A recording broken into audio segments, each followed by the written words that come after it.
Hello mga kids! Isang pinagpalang araw sa inyong lahat! Welcome sa ating Shepherd's Kids Identity! Kamusta naman kayo mga bata?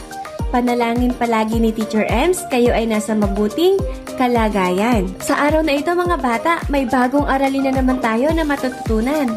Kaya munting paalala ni Teacher Ems, maupo, makinig at tumingin sa inyong mga screen para marami kayong matutunan.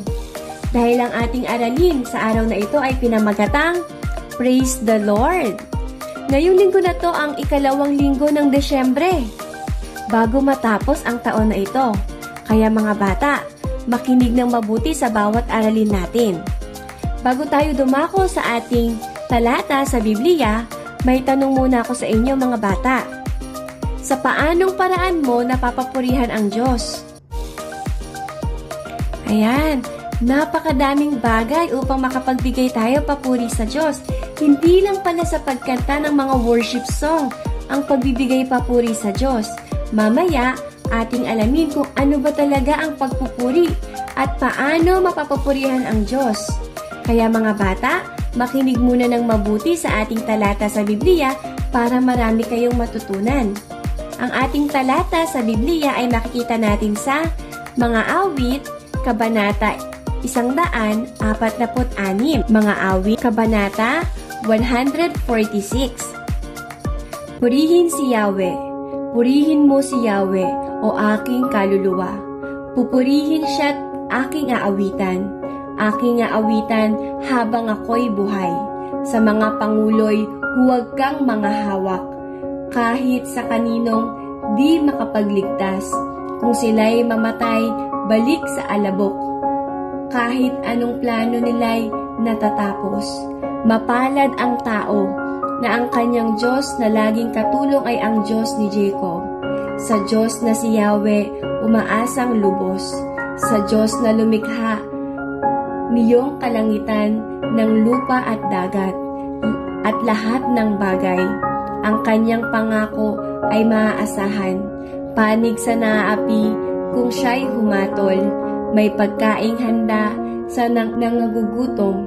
Pinalaya niya ang mga nabihag, isinasauli paningin ng bulag. Lahat ng inapi ay itinataas.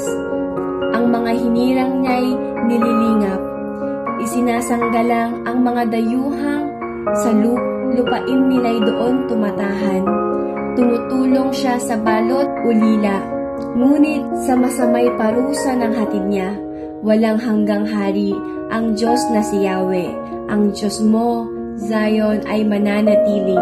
Purihin si Yahweh. Doon nagtatapos ang ating talata. Ngayon mga bata, ating alamin ano nga ba ang ibig sabihin ng pagpupuri sa Diyos. Ito ay paggawa ng isang bagay na makakapagbigay pagluluwalhati, pagpaparangal, at pagpapasalamat sa Diyos. Ikasisiyan ng Diyos.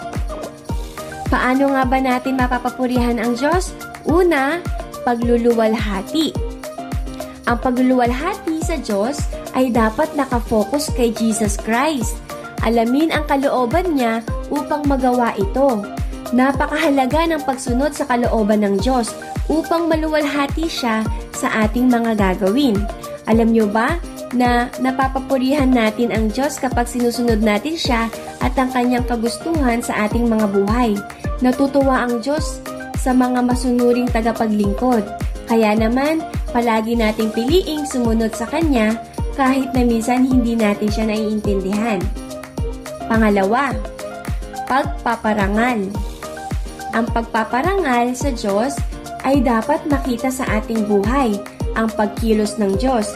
Ibig sabihin, ang pagsunod natin sa kalooban niya ay makikita ng ibang tao ang pagkilos at pagbabago ng Diyos sa ating buhay o yung resulta upang siya ang maparangalan na kamangha-mangha niyang pagkilos sa ating buhay. Napapapurihan din natin ang Diyos kapag ina-acknowledge natin siya o isinasama sa lahat ng ating ginagawa. Honoring God in our life is giving praises to the Lord. Pangatlo, pagpapasalamat. Ang pagpapasalamat sa Diyos ay buhay na ng isang lingkod ng Diyos. dahil si Jesus lamang ang nagsakripisyo ng kanyang buhay para sa ikaliligtas nating lahat mula sa kasalanan at makalaya sa gawa ng kasamaan.